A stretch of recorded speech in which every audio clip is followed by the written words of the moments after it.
To the other news now, with the Chief Constable warning that discourteous and petty disputes being recorded as crime are warping statistics and therefore unduly scaring the public.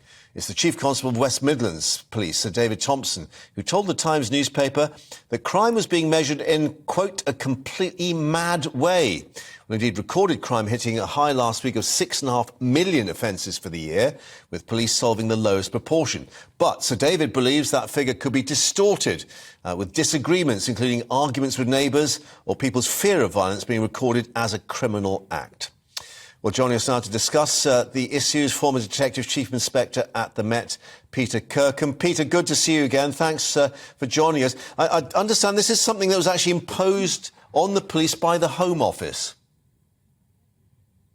Yeah, it's something that's built over the years, and it's a bit of an impossible task, to be honest, because of the complexity of it. You think about how difficult can it be to record crimes, but of course, like many things, it's not quite as simple as that once you actually get into it.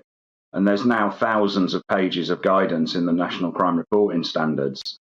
No way can every officer, or any officer, to be honest, know all the ins and outs of that, especially as it constantly changes as well. So we've got a situation where we need to understand what these statistics are and what they're not.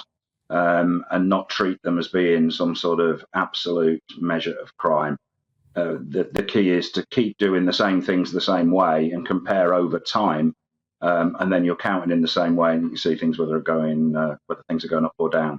And does this get into those sort of very contentious areas of hate crime and name calling and so on, where clearly it may be interpreted in a different way in different areas of the country?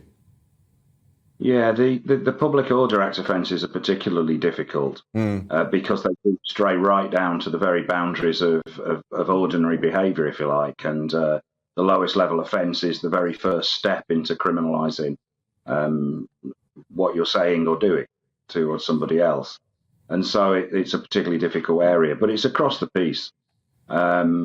It's not soluble. I don't think it's soluble. I've thought about it a lot over many years, and it's the best of the worst available, really. There's not. But there is another measure, isn't it? That's the National Crime Survey. Should we be taking those numbers on and actually being, if you pardon the phrase, more forensic and actually looking at the statistics? Yeah, I think there's a lot of scope for us to be a lot more forensic in looking at the statistics, what they're actually telling us, what they mean and what they don't mean.